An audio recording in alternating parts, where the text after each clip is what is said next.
Bonjour à tous, je suis Marie Nesmin, la directrice commerciale d'Alma, et je suis très heureuse de vous retrouver aujourd'hui pour ce nouvel épisode de notre série Et demain, où nous donnons la parole aux commerçants qui font bouger les choses.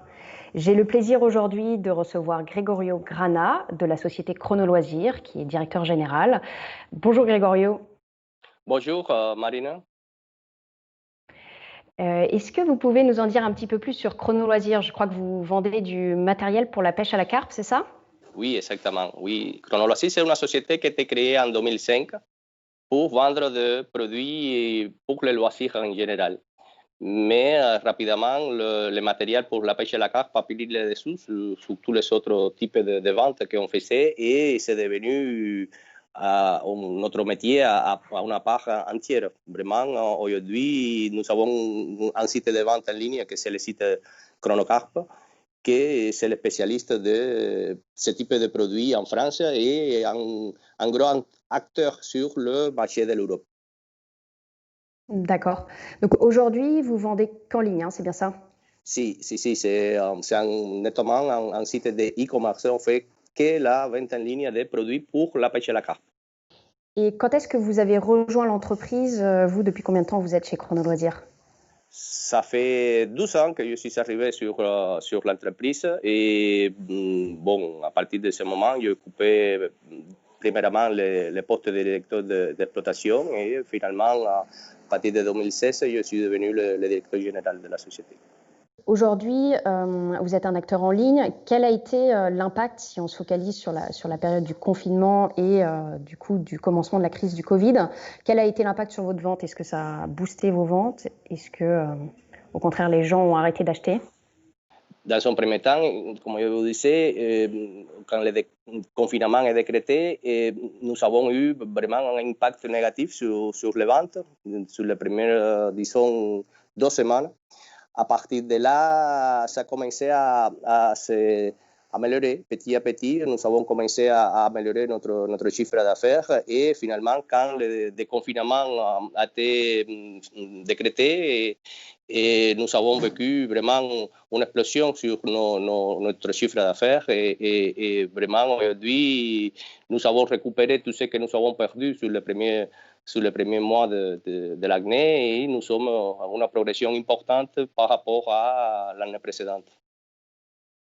Et alors, comment est-ce que vous expliquez ça? Est-ce que c'est parce que finalement tous les gens qui n'ont pas acheté pendant la crise se sont rattrapés derrière? Est-ce que c'est parce que le secteur plus globalement côté magasin a été touché? Enfin, quelle est votre Si, explication? effectivement, il y a un effet rattrapage de ventes qui ne sont pas faites pendant le mois de mars, début avril. Il y a eu un effet rattrapage après de ces ventes. Après, malheureusement, bon, pour nous, c'était positif le fait d'être un acteur sur Internet. Et malheureusement, il y a beaucoup de magasins qui ont été fermés pendant la période. Je voudrais mentionner le fait que pour nous, le plus important, c'était la santé de nos employés et pouvoir maintenir la qualité de service et pouvoir maintenir les services de la société, en définitive, les services commerciaux, tous les services de la société, les services après-vente, les services commerciaux, les marques. Bien sûr.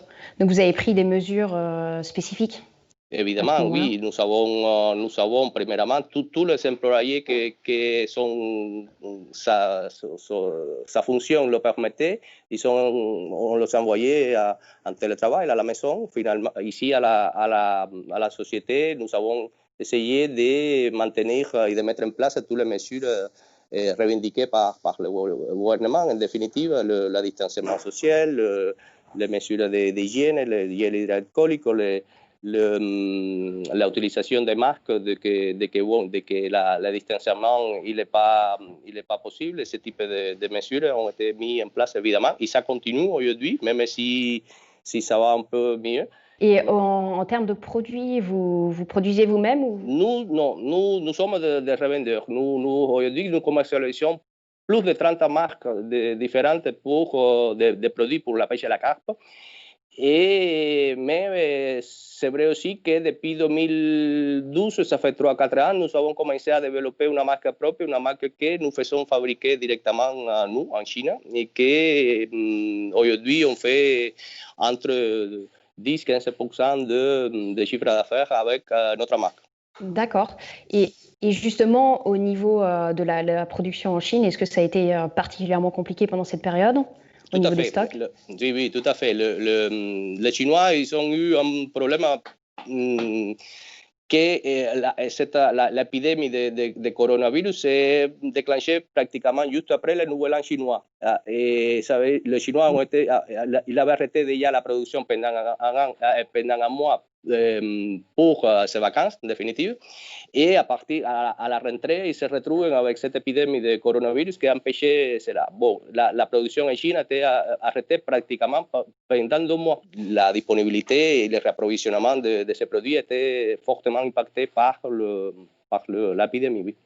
Bien sûr. Et du coup, vous disiez que les volumes avaient fortement augmenté suite à toute cette période, que là, vous aviez une forte croissance. Comment vous faites pour faire face à ça? Vous êtes en train d'embaucher beaucoup On était obligé de chercher un peu de main-d'œuvre. C'était le premier problème, vous l'avez mentionné tout à l'heure, c'était la disponibilité. Le deuxième problème, c'est de trouver des main-d'œuvre disponibles et productives d'immédiat pour faire face à cette augmentation importante. Mais bon, oui, avec un peu ça provoquait dans les premiers temps un petit peu de retard. Normalement, nous avons l'expédition de nos commandes se fait sous 24 heures pour une libération 48-72.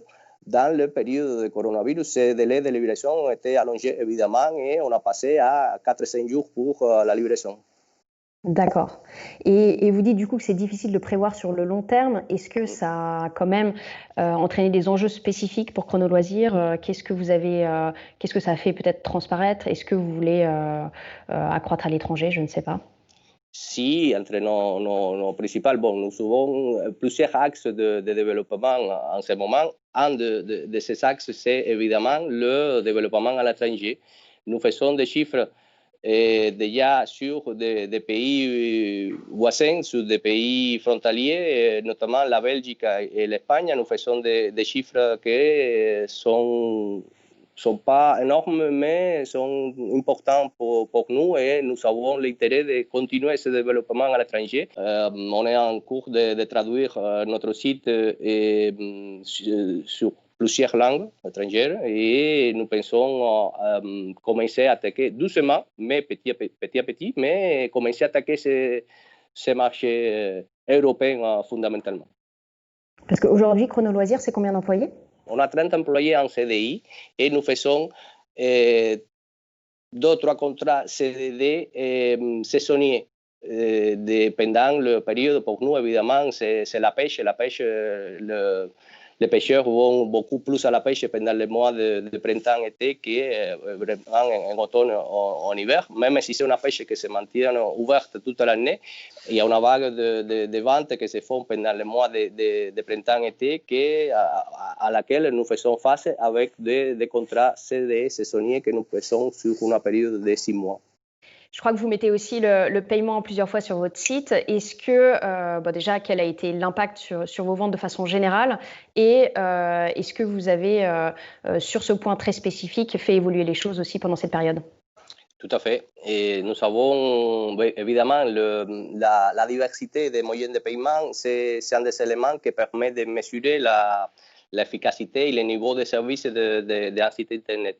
Nous avons aujourd'hui plus de 10 moyens de paiement adaptés aux besoins de nos clients et notamment les paiements en plusieurs fois, 3-4 fois fondamentalement, et sont très demandés par nos clients. Ça nous permet nous sommes sur un pourcentage de 25-30% sur notre structure de paiement sur ce type de paiement en plusieurs fois.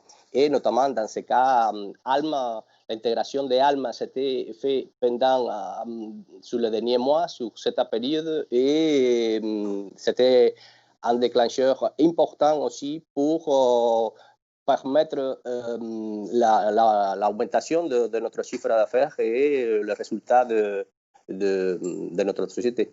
Même au commerce, au niveau de la pêche à la carpe et de l'e-commerce, bon, je pense qu'on a un futur devant nous sur quelques années que c'est plutôt bon, mais pour nous, le fait d'avoir des détaillants qui soient là aussi, c'est important et pouvoir récupérer notre vie normale, disons, dans les prochains 6 mois, ça serait l'idéal, vraiment.